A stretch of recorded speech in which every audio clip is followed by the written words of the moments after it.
needing to ground in this Aquarian stellium retrograde. So let's start with all of us grounding as I light this Palo Santo and call in the north, the east, the south, the west, earth, air, fire, and water, all of our angels, ancestors, and allies, Gaia, the galaxy, the universe, to bring us into center, true self, connected in oneness, for whatever we want to spew today in our Priestess Mercury way. And our jumping off point for today's discussion is going to be an intuitive talk about different charts that we can cast in astrology to understand ourselves. And we want to have more of a healing discussion, not so much a history lesson or the math of it, but more like how we can understand ourselves, more of a right brain discussion of what these charts, what Matt and I feel these charts show us about ourselves. Right. Yeah. And keeping in mind that the chart is a map, but there's that old adage that the map is not the territory, that it's just a kind of marker for you to get a sense of what's going on inside of you, and to listen to the interior voice and let what comes up in the charts give you guidance, but not necessarily cause you to feel fated in any kind of way. Although there's a different approach to fate that maybe we can get to later on in the discussion. Well, I think it's great to start right now and in this intuitive flow that when you do get into astrology and tarot, this is my take on it. You do start to understand your destiny before it arrives. It's just what happens. Right. And it's not, you can, my feeling, what I feel to be true, and again, we're all free to feel our own truth, is that a lot has already been written. And it shows up. I've seen it time and time again with charts and cards, time and time again.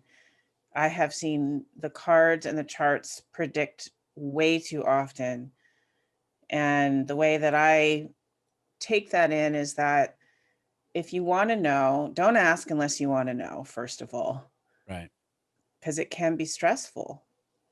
And I have certain clients that don't want to know. And then I have other clients that want to know and be prepared. And it's more, can you handle the responsibility? Do you want to be prepared?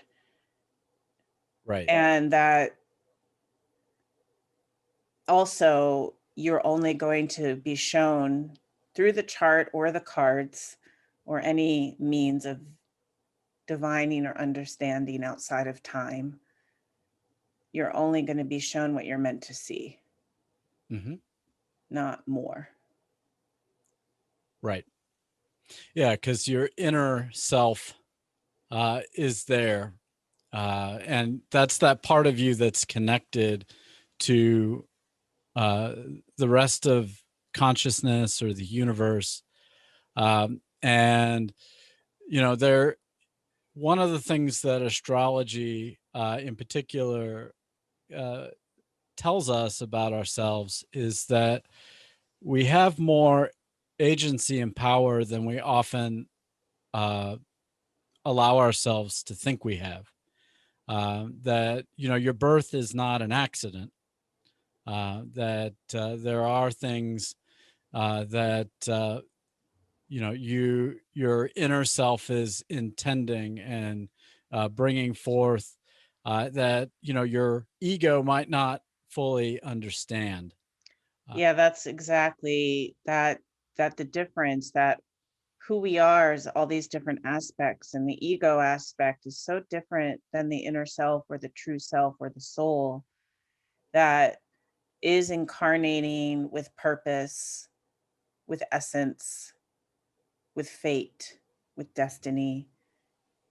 The ego wants to have control. Mhm. It wants to say, I did it without any help. And the true self is like, no, you didn't. You're always connected to all the help. Like we live in a symbiotic, interdependent matrix. Right. Everything is connected. Yeah, and also, recognizing that the you that you project as you, is also made up of all kinds of living beings, uh, Yeah. that we our modern medicine still doesn't even come close to comprehending. There's a lot that's going on in biology that is moving that direction, but it's still like you are a universe. Your body itself is a universe unto itself, and then you are, within this universe, and then there's a universe, that's beyond you as well. When you share that, I'm thinking of Ken Wilber's book that I started reading, where he talks about that as halons all the way up, halons all the way down. And I know I'm not going to explain this well, but then somehow it gets to this example of turtles. He Hmm. explains it in the book. I don't even remember the name. Sex ecology, and of course I don't remember the name. That's fine. But I like to now say in my mind, turtles all the way up, turtles all the way down. Hmm. That, and basically what you're saying, what he's saying is that we are a part and a whole all the time. The part is always the whole is always the part. The nesting dolls, you're a part and a whole all the way up, all the way down forever. Hmm. And how science, there was a time when the atom was the smallest thing, and then it's like, no, it's also a part whole. There's even smaller. Oh, it's also a part whole. There's even smaller. And same with bigger and bigger. And when it comes to astrology and tarot and these arts of the soul, I love how you said, I forget how you said it just now, but that we're not just, we're made up of so many different beings. Hmm. And when you look at that through depth and the soul, that's bringing in these archetypes. And that the archetypes, when we're looking at astrology, we're not looking at the rock in the sky of the planet. We're looking at the sentient being that is Mars, that is Venus, Hmm. and that these beings live in the collective unconscious. And the collective unconscious is part of us. Turtles all the way up, turtles all the way down. Hmm. At some point, we connect to Venus, Mars, Jupiter, Uranus as these beings. Right. And Yeah. and that's the chart. Yeah, there is like a school of astrology that is all about that it's about the vibrations, not the planet bodies themselves are uh, just manifestations of an energy, that signature that has a pattern, a timed pattern to it, and that the planet's motion gives us a sense of what that is. And then, from that, they used a number of imaginary planets or things that we don't see yet, uh, to also time out in a chart. So, there's a lot of approaches to it that are not just treating it like uh, it's a physics thing per se. Yeah, it's not just the third dimension.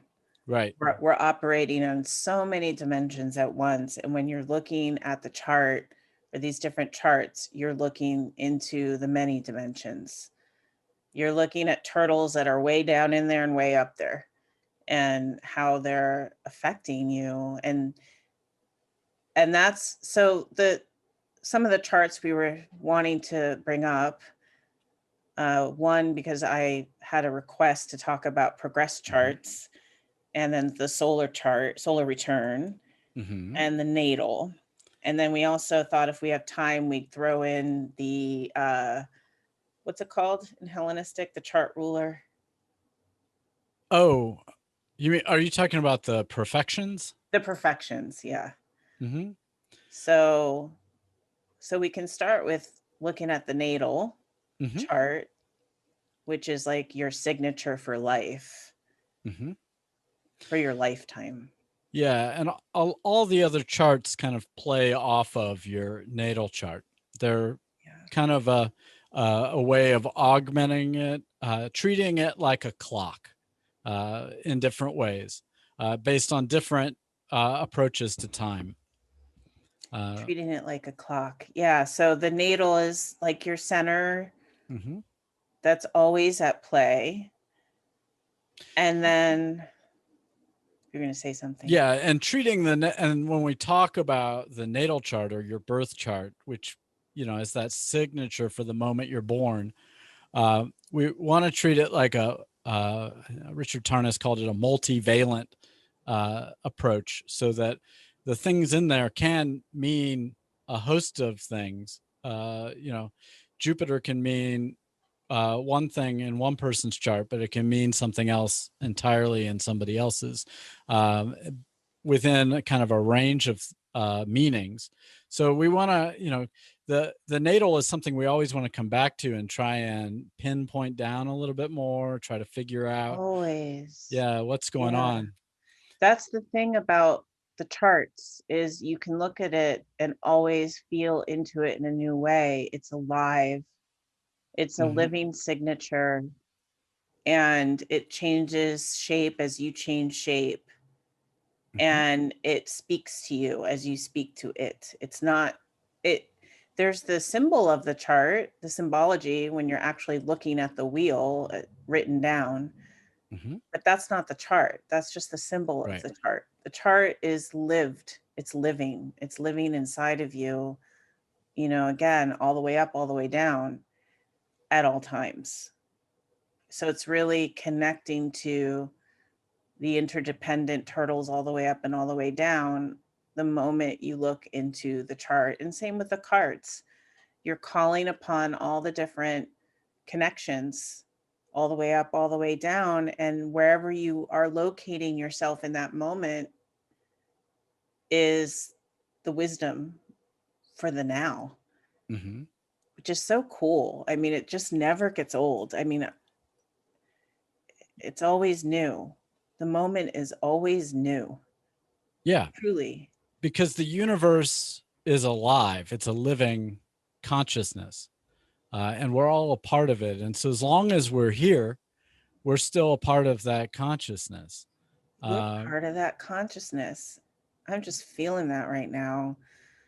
And in my constant passion to get astrology and tarot away from the left brain, logical, rational, conceptual place and back into the lived, mm-hmm. sentient, conscious universe place. For, and Matt and I both feel this way that the impact that we want to have is to remind you to tune into that, to tune into the aliveness and be your own reader Mm-hmm. as you also seek guidance because it's awesome to get guidance. But like to not forget that you're your own reader Mm-hmm. and that each of us is meant to be our own reader. There's no way that I could read your chart in the same way that you read your own chart. Yeah, and it's a lifelong process of figuring out, what these things mean for you. And I've, I feel like I've been doing it for years, and I'm like still, uh, every time I come back to the chart, there's something I wasn't seeing. Um, Yeah. and the lived experience as we go through things, that it triggers certain parts of us that or it triggers our memory in a way that makes something completely new to us. I mean, it's the same way when you read a book, when you're a teenager, and then come back and read it again in your 30s or 40s, and it's a totally different book, and you're like, what? what was that? Like, I thought Yeah. it meant one thing back then, and now it means something else. And it's because you're moving, you're growing, your consciousness is developing, and you know your interaction with it is going to be totally different because of your experience of time. And I feel like, this is just props to Aquarius, because I feel like with all the planets in Aquarius right now, and Aquarius really representing innovation, I'm having a feeling inside of wanting to highlight the contrast of newness and change, and thinking about how our egos get so stuck. We want to make everything last forever. We Yeah. want marriages that last forever, homes that last forever, jobs that last forever. We're terrified of aging and terrified of death because we've forgotten the halons, we've forgotten the continuation, and the not connected to the feeling of the aliveness of consciousness, always becoming new, changing shape and changing form. And so I feel like the ego just wants to lock it down, like the moment, and Hmm. create rituals around it that's like forever it's this.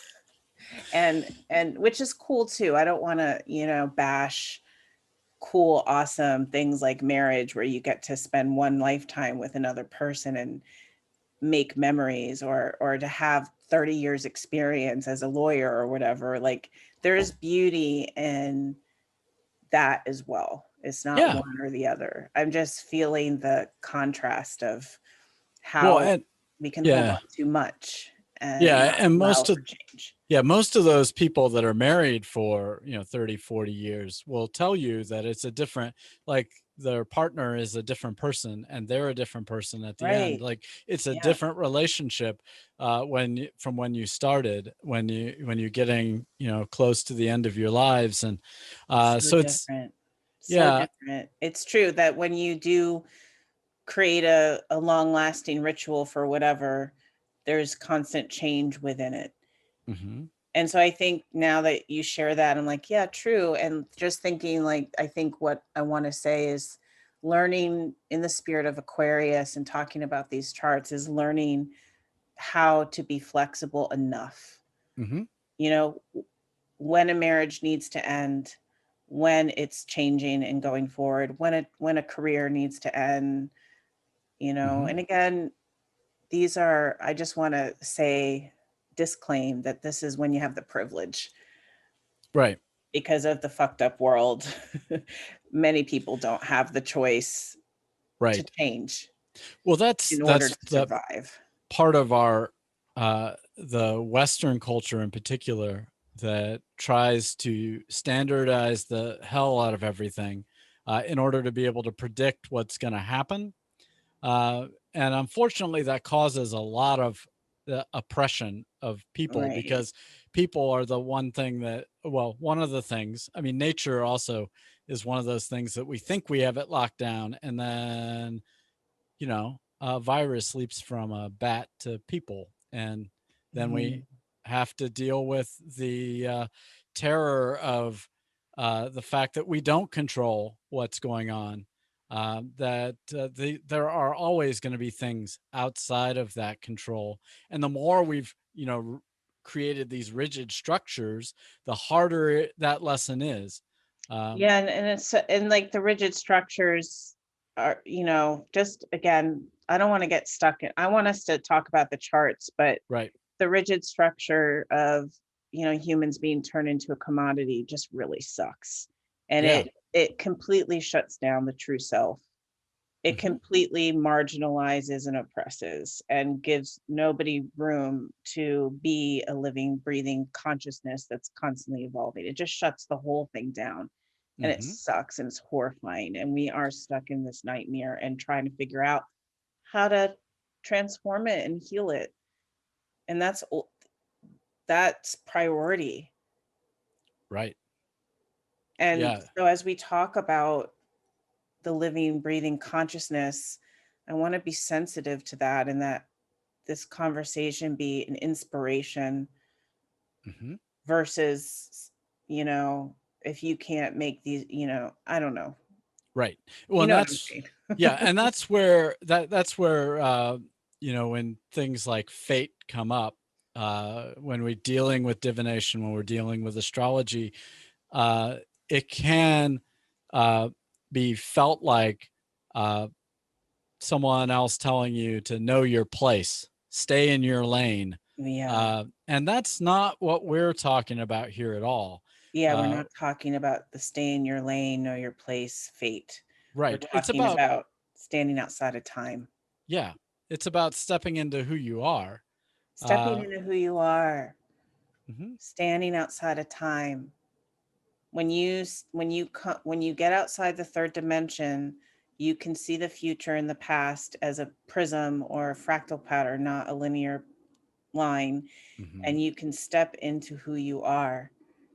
And who you are isn't about the success of things like the ego wants. It's not about the success. It's not even about survival. right. It's not even that. It's more about experience. Mhm. Yeah, and that's kind of what the beauty of like dream life awakens us to, that you know things can come in and out and change and be very different, and it doesn't have to be you know, just a survival mechanism per Right, se. because death isn't the end, Hmm. you know? And survival is the first shock, right? It's like the game, the Hmm. Darwin game, and it's just one of many games. It's one of many lenses to look through. And that dream life, I love that. I love how you say that because in when you're dreaming, all sorts of weird things happen, and it's not about surviving. Like dreams show you the prism, the living consciousness in such a way of how more like it is, Hmm. in the sense that it's like a tarot card or like a chart. Hmm. It's beautiful. Like there's so much beauty. Even I'll just leave it at that. There's so Yeah. much beauty. Well, and that's a good jumping uh, point to get into these other charts, because Yeah. that's kind of the idea that these sprang out of, that you know, that your life looks different constantly, and that things are going to shift and change, and you know, say what you know, Mercury meant at the moment you were born is going to unfold and mean different things throughout your lifetime, and that if you keep casting different kinds of charts, then you can start to see some of those patterns ahead of time. You know, one of the popular ones, and probably one of the oldest ones, is doing what we would call an solar return chart, the I annual love the chart. solar return chart. Yeah, it's like your chart of the year on your birthday. It's the chart you cast to see the trends for the year ahead, the energies, and how they're playing with you for the year ahead. Right. Yeah. When the sun comes back to that place where it was in the sky when you were born, and you can see a new pattern, and a new cycle happening. And the solar return charts are great. And most astrologers will offer, you know, a solar return reading. It's really a great birthday gift for people to get It a is a sense great of, birthday gift. Yeah. yeah, to get a sense of what kind of can come ahead. And you know, you can read it just like you do your natal chart, though you do want to kind of keep in mind where things are in your natal chart, and then compare them to where they are in the solar return. uh, Yeah, I know Matt, you are way more detail oriented than I live like in the essence. So when I'm reading a solar return, I don't look at it in comparison to my natal because it's like too much. And then I just lose it. And feel like I'm listening to Star Trek language I can't understand anymore. right. Yeah. So it's that too is like, yeah, you can look at how it's playing off your natal chart, but you can also just look at the solar return in and of itself as like a year reading. Like that's how I feel about it. I feel like Hmm. the natal chart is who you are. The solar return is what's going to happen. and Right. and it's like what's going to happen in essence. Like if you have Uranus in the seventh house, there's going to be a sudden shift in your with close relationships or a partner, but you don't know exactly what that's going to be or what it's going to look like, but you know that that's like the trend. Whereas having Right. Uranus in your seventh house in your natal might be Hmm. that you're the type of person that suddenly has a different feeling or identity Or you in go through a relationship. lot of sudden shifts that in those areas. You might go through a lot of very insightful relationships, but you might cycle through. It might not be like you One person for one life. person. Yeah. It might be that you cycle through. And then again, I just want to bring it back to the lived consciousness that Uranus is coming up through the dimensions, through the Hmm. turtles, and living through the ego in Hmm. that way. So where, that's like that's how it's operating. And the destiny around that isn't so much in the physical manifestation of it, although the ego trips out on that and gets we get hooked on that because our senses are so intoxicating. Hmm. Yet it's almost more about the energetic experience. And to ground this, I just want to say this is really what wants to come out of me. Is that that's our karma and our dharma, that you can't, this is why you can't compare. Like one of the big Right. things that I say that I talk about a lot is like a lot of people are into manifestation magic Hmm.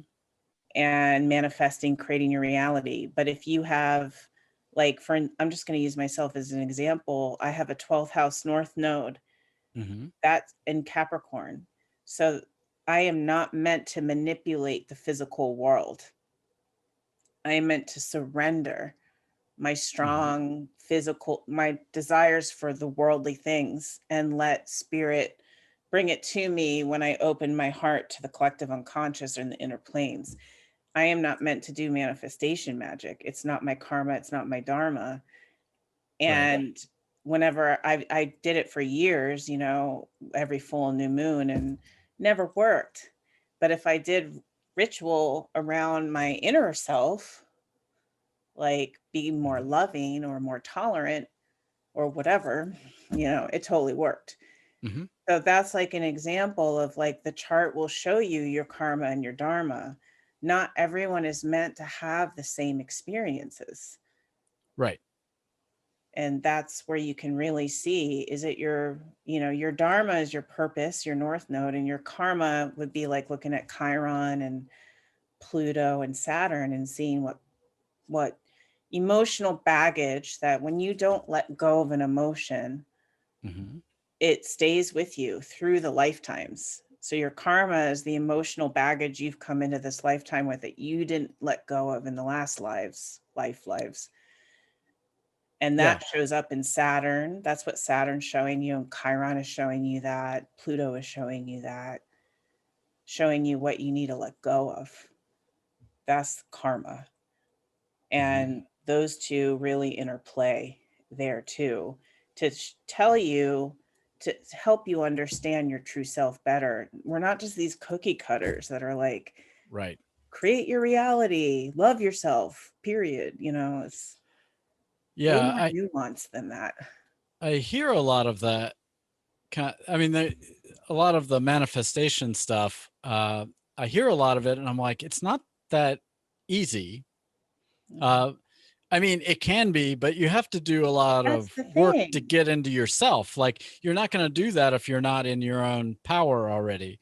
Well, Uh, there's that too. And then there's the people that might have Jupiter in the second house and just be like manifestation mavens, right? So for yeah. you, you're a manifestation maven that probably needs to do a lot of Chiron work in order to remember that. Whereas I'm not meant to be manifestation maven. I'm meant to surrender to the larger dimensions, the turtles all the way up and all the way down, Hmm. and let the physical sort of unfold from that center point. Like very, very different karma dharma there. Hmm. You're here for one specific expression, and I'm here for another very specific expression. And if we compared and we're both reading the book, How to Create Your Reality, it's going to work great for you and work crappy for me. Right. So that's what's so awesome about the natal chart, because it will show you your karma and your dharma, and so that you can really get tuned in and specific. Whereas the solar return will then add that layer of like, okay, Right. like this is this year's version of it. Right. It's, I mean, it's the same thing that we're collectively starting to learn about genetics, that, we have this, all this encoded stuff in our DNA. So, as much as I want, I'm not going to like, uh, my physical body is not going to shift to being like 6'3", 6'4". I have this limitation in my Yeah. genetic code. And, if I compare myself to somebody else, and what their genetic code is, it's just going to be a continual frustration. Right. Uh, It's such a great way to look at it when you see the limitations of genetics. And, science is so great in like honoring limitation. We don't challenge science, we accept the measurements and the DNA and the potential of it. And yet when it comes to the inner planes, it's it's the same. Halon's all the way up, Halon's all the way down. That right. And Saturn is the ruler of time, Hmm. limitation. Saturn's the one that says, here are your limitations. Hmm. And they're meant to be there so that we can have specific expressions. Right. I mean, that's how form works. That's how manifestation, in a sense, works. That you have to bring things into form, and that requires limitations, constraints. Yeah. Um, there's, I mean, you have to have these hard stops within which something can take shape. Without that, it's just kind of an idea in the ether. Right. It's a dimension, whatever the 22nd dimension, where it's an expansive idea that hasn't landed in a third dimensional brain. Or, yeah, Hmm. it's again all the way up, all the way down. And we're constantly shifting, changing. It's the kaleidoscope. And so just jumping into progressed chart Hmm. from here. So if solar is the year, natal's the Hmm. signature for life. Right. Then there's the progress chart. Which is basic. I mean, it's really like taking the natal clock and just the natal chart and making it a clock. Yeah. So you're just watching how the planets moved after you were born. And I mean, the basic idea, the easiest way to say it is like each day that you lived equates to, after you're born, equates to a year of your life down the road. So, the first day after you were born would be the progress chart for the your first year of life. Yeah. So then you can, in the progress chart, this is, I've never been big into the progress chart. And then there was a request to talk about it. So Hmm. I'll revisit it every now and then and be like, this time around, thank you. Shout out to Holly. Uh, this time around, I I just got into 0 degree Capricorn as a sun. I was like, ooh, I feel that. Hmm. I feel that, yeah, I'm a Scorpio, and that's undeniable. And then I can feel the Capricorn overlay as my Hmm. life has, like, the sun is, right, our ego consciousness. And I can definitely see a movement in a 0 degree, like just getting into this Capricornian ego consciousness where it's, so I can feel it. I can feel my values shifting, Right. and I can feel it living through me, the Capricorn. And I know I have that North node too, Hmm. so, and Jupiter in Capricorn, so it's already there. But Uh, do you feel what are you? You're Capricorn now in progress, right? Yeah, my sun is. It's been there for quite a while. Yeah, So late degree because you're because I'm Sagittarius sun. Sagittarius. Hmm. Yeah, I'm an early Sagittarius sun. So I mean, our birthdays are not that far apart, just a couple of Yeah, weeks. yeah. So yeah, so I hit. My progressed sun moved into Capricorn about the same time I had my Saturn return, and then Um, now it's we're talking another 15 years later. So my progressed sun's about halfway through Capricorn already. So I'm not as alive to that shift in my sun, but yeah. there was a period where I would watch when my moon would change signs and was looking at the tenor and of my emotional states. Say when I had a progressed moon in Gemini and then it shifted into Cancer. Would And it those are shift? very, and then all of a sudden I was at home a lot and uh, home was a big important thing, having a Right. sense of security and those kind of things. And then it shifted again and into Leo, and How quickly does the moon shift? uh, about every 2.5 years, because Every it two and a shifts half years. signs every 2.5 days. So the moon will get around the whole A chart. lot more. It Yeah. follows about the same pattern as a Saturn cycle. Whereas the sun takes 30 years, a degree a year, right? Right. So your progressed sun will only change maybe twice, depending on where you're. Maybe three Yeah. times if you're Right. Because at it's the very end of a sign when you're a born, but you degree a wouldn't year. notice the first shift so much. Yeah. Yeah. So the moon, yeah, is definitely one you can track. And it's like an overlay. It's like, oh, I'm a Scorpio Capricorn. My Hmm. moon is Cancer right now. And you made that mention of, well, you're always at home, which COVID uh, kind of created that. But I definitely feel I've a natal Libra moon, so I'm always seeing both sides to everything and totally emotionally indecisive because I can see the benefit of both sides all the time. So it's how do you Hmm. pick one when you're like, that's valid, that's valid, that sounds good, that sounds. I basically think anyone with a Libra moon is always two emotional people at the same time. Hmm. And you just have to pick one because both are true.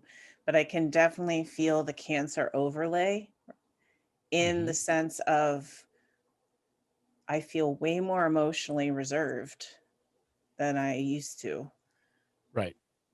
Well, the when things progress, we're looking at the signature of time in your life. So we have this core uh, sense of how we structure our emotions that we got from our familial surroundings when we were growing up, and the moon kind of represents a lot of that. And then when we as it progresses, it just changes the flavor of it or the feeling or the way we experience it. It gives it a slightly different feel, and when you're more tuned in, you recognize that pattern and that flow. Yeah, because again, uh, it's tuning in to mhm, the inner dimensions, the turtles up and down, and yeah. So it's like as you're saying that, I'm like, I can feel the oh, your natal moon's always there, and then I can feel it's Cancer right now, mhm, and I feel a little more emotionally reserved, a little more like you got to earn your trust. Whereas and when my moon was my moon is Gemini and my solar return. So here's where it gets funky when mhm.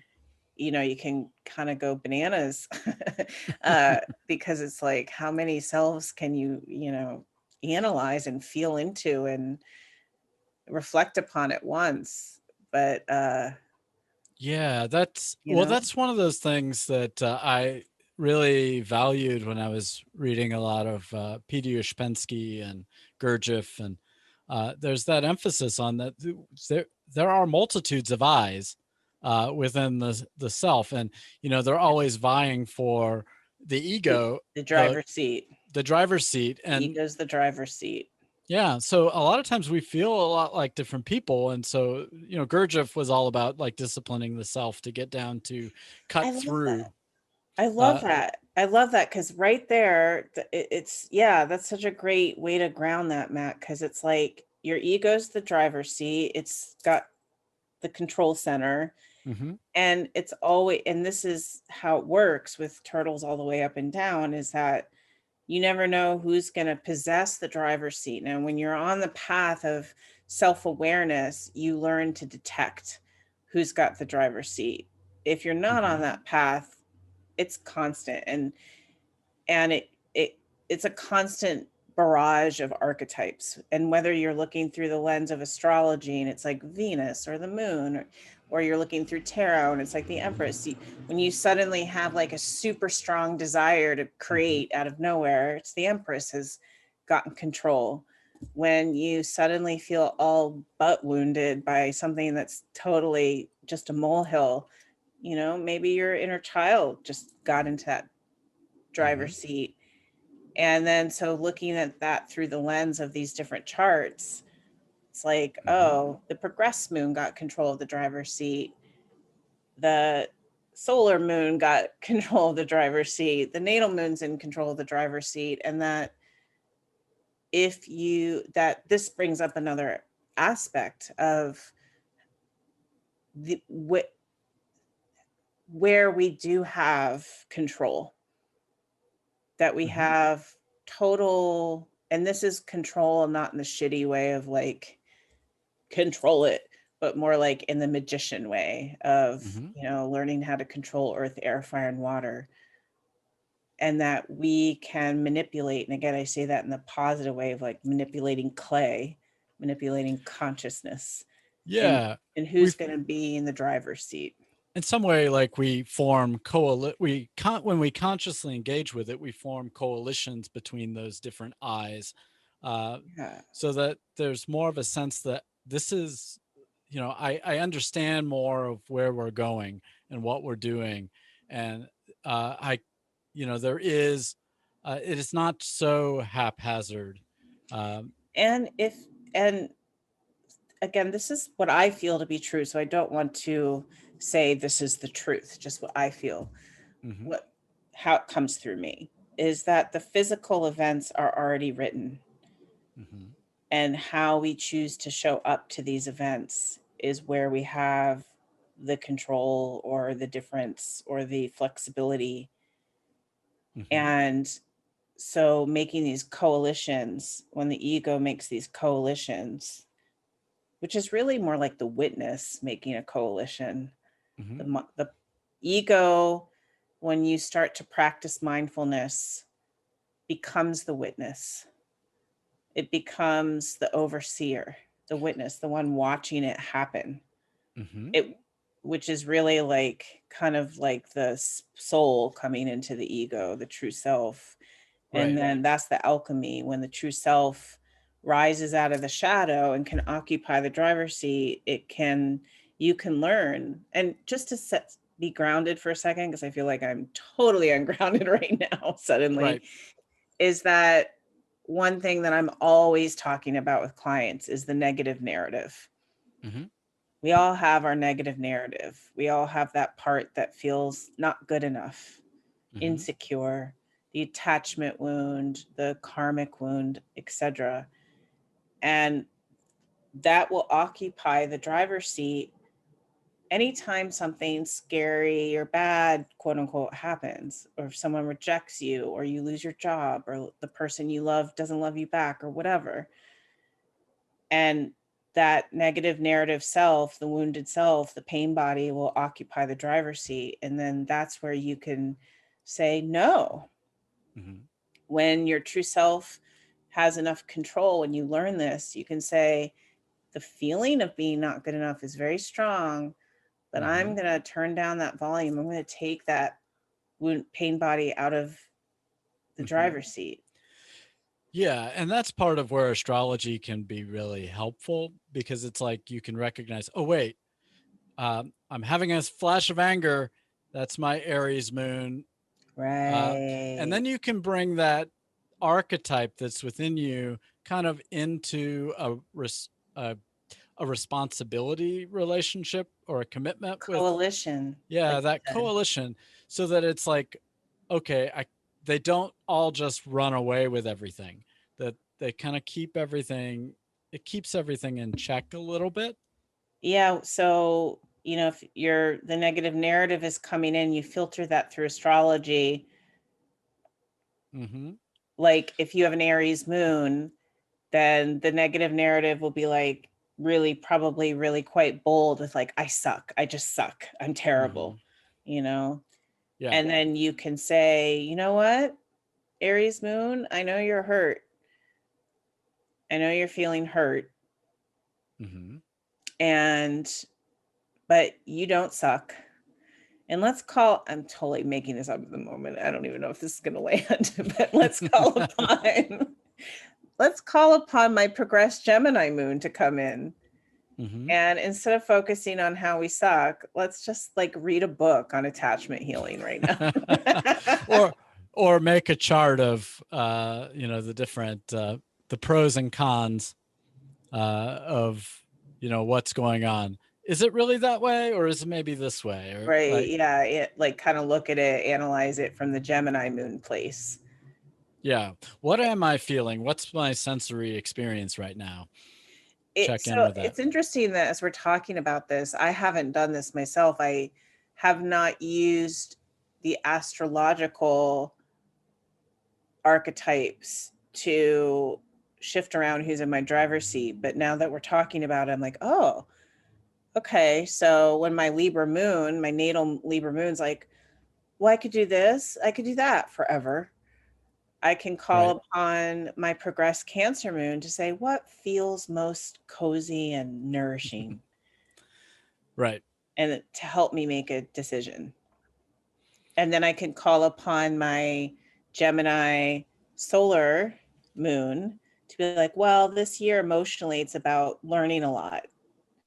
Hmm. So I want to learn a lot and also feel safe and cozy. Those are the two things to help give my two Libra twins, like help them make a decision. Hmm. So it's kind of like that. You can look at your natal, that's going to be the default feeling if we're Hmm. talking the moon. And then you can bring in the progression and the solar moon to help show up Right. for the moment. Yeah, and one of the things that's great about, for instance, like the progress chart or these other the annual charts, is that you also get a sense that whatever I'm feeling right now, I don't have to feel forever.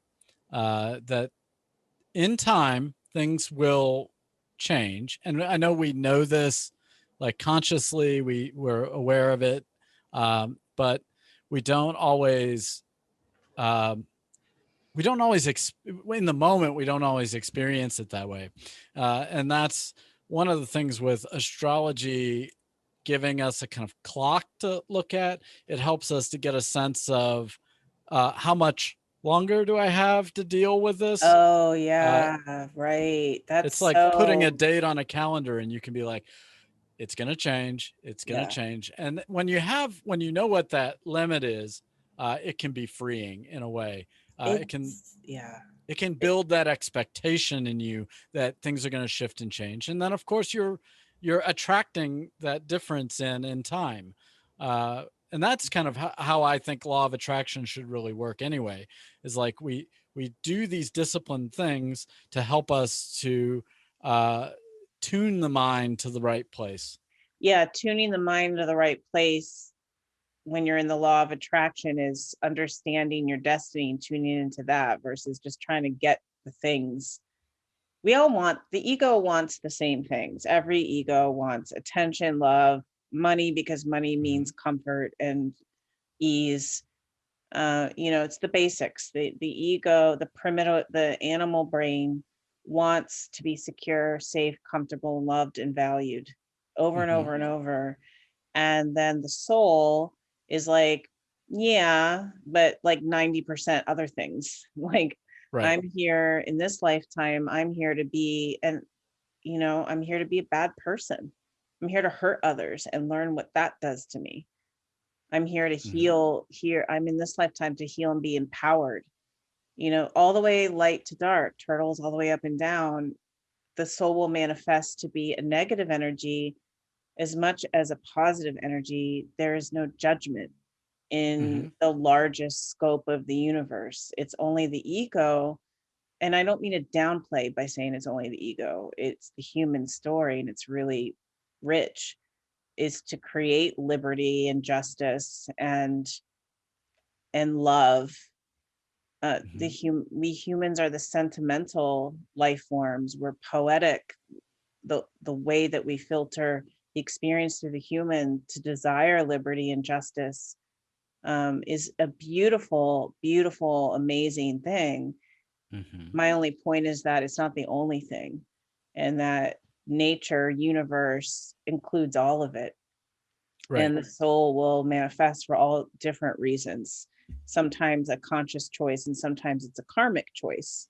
Hmm. Like, well, it's not a choice. It's like the more that you let go of your karma in every lifetime, the more choice you do have. That's how it works. You have more choice when Hmm. you pass on, and you Right. have, but when, if you die with a bunch of hatred in your heart, your soul, like a magnet, is just going to get sucked back into a life where you're going to re-experience that, because it's like magnetic. And the more that you let go of these karmas, the more you can choose. And that's a path. That's just one path Right. too. It's not every, that's just like the Blu-ray path of the soul. Not everyone is on that path. Some people are just on here to live and die and be universe matter, be prima materia. That's my Hmm. like 5-year-old trying to say Latin. So I totally lost my train of thought. What were we Yeah. talking Well, I about? mean, it's all about knowing your. Once you are aware of your limitations, and that we can think of the karma in that way as a limitation, then we can let go of it. Where we accept it, and it Oh, is what it that's right. is. And this is, So, in one way, I'm sorry, I'm jumping in. I know I'm a little spazzy, but right there with letting go of the karma, it's Pluto. mhm, Pluto is forgive, let go, unconditional love, even for the worst of the worst. No expectation that anyone be moral. And, people are always so astonished, like, oh, you lied and you did something harmful, as if it's like mhm, astonishing. But when Pluto knows that we're capable of all the light and all the dark, we're capable of all of it. There's no expectation, even if you want it to be that way. And Pluto is that letting go. And when Pluto aspects in your chart, and when it aspects, when you go through so much loss. mhm. Yeah, the Pluto square is a very difficult transit to deal with. I know personally, like that was probably the hardest period of my life, where Mhm. I mean, I was facing up to having to let go of something I really didn't want to let go of, Yeah, it's and brutal. it just takes you like into the Down. underworld, the dark night of the soul kind of stuff, and you just really have to come to grips with, okay, I'm not. That's a limitation. I meant for that limitation when I came into my existence. So, you Because know, through loss, we learn unconditional love. It's essentially the Pluto's mission. mhm, Through loss, we learn forgiveness. Through loss, we learn unconditional love. And when you look, you can look at your natal Pluto and you can see where there's a loss of power in your mhm, signature, because that's ultimately the loss of power. And then you can look at your solar Pluto and see where you're going to experience that for the year, that loss of power that's going to catapult unconditional love. Like if you have a natal Pluto in the eighth house, there mhm, might be, you have this signature in you where you're always tied to other people's resources. You never feel like you can have your own resources. You're always at the whim Right. of a boss or a family member, and it's like this thing in your soul, right? Your natal. And then you look at your solar, and Pluto's in the sixth house, and you can be like, oh, this year I'm going to have health issues, Hmm. and there's going to be a loss of health. And, you Or know, I might have to put myself in a place of subservience to something, to let go of the need to have autonomy or something like that. Yeah. yeah, you might, with a sixth house, might have to follow a certain routine or be like a workhorse, and task out the year. Hmm. And so on one layer, you're seeing where there's a loss of power, but on the healing layer, that if Hmm. you want to activate the healing layer of Pluto, if you have like a natal eighth house Pluto, it's like you've got to feel your sense of power beyond other people's resources. It's not about solving the thing to feel power. Right. It's about feeling power internally. So Hmm. if you have a health crisis, Pluto in the sixth house, and your body becomes limited, it's like learning that it's Pluto is going to ask you to forgive that experience and gain a deeper sense of unconditional love for life, for Hmm. yourself, for others through that health crisis, Hmm. wherever it is in the stage of, and of course, the sign, you Hmm. know, is going to, Although the sign is going to, for Pluto in for Pluto particular, is won't going to be change. generational. Or, yeah, Uh, like anyone born from like 70, in the 70s for the most part, or in early 80s, has Pluto in Libra. And then, there's about 20 years of Pluto in uh, Scorpio, and then it I was love in. you, Pluto Scorpios. Hmm. Yeah, it's generational. And then, so that generation too, so us Pluto Libra, Yeah, yeah, Libra. us Pluto Libra peeps are learning about the loss of power and relationship and how to heal from that. And then Pluto Scorpio, I love you guys, because that's just like Pluto on top of Pluto. That's just like the loss of it all. Yeah, that's there. Yeah, there's a lot Blowing of it all up. trauma and healing from aggression and power, being having your power taken away from you, kind of stuff. Yeah, the Pluto always generationally squares the Neptune, right? So you Pluto Scorpio, or Well, not square, sextile. They've sextile. been they these planets move very slowly, so they stay in these relationships for a long time. And And then it's Pluto like and the imprint.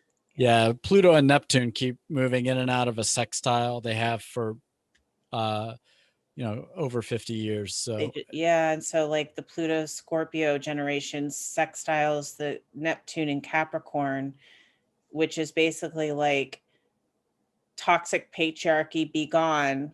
Let's mhm, build a new and fair structure. Whereas us Pluto Libra sextiling Neptune Sag are mhm, like the age of psychological awareness, like bringing therapy and awareness, and like mhm. how to have more harmony in relationship and to speak more of the higher wisdom. Yeah, and how do you let go of having to be right? I Right. think is a big thing that we're, uh, when you're talking about that Pluto and Libra, in order to bring the balance, you have to let go of uh, needing to be right all the time, and Yeah. that Neptune in Sagittarius reminds us of that. So, It's a little, and little tangent at the end. Yeah. yeah. But yeah, I mean, we can, maybe we'll dig in a little bit more into these as the episodes unfold. But yeah, there's a lot to be had from these charts, and looking at how things unfold for you across the scope of your life. And there are just multiple ways to dig in. With astrology, there is no hard line. Uh, Everything's not filled in where you can just go look at it in one book and know exactly what your life is going to be like. It's a lifelong study. Yeah, it's a lifelong feel into. And if you have any requests for what we talk about, please let us know. Feel free to let us know. in a comment or however what you'd like to hear us hash out in the Hmm. moment, in the lived moment. And as always, if you're looking for astrology, any kind of astrology reading, reach out to Matt. If you're Hmm. looking for spiritual therapy, astrological tarot, depth therapy, uh, reach out to me. Hmm. And we will see you at the next Priestess Mercury hour.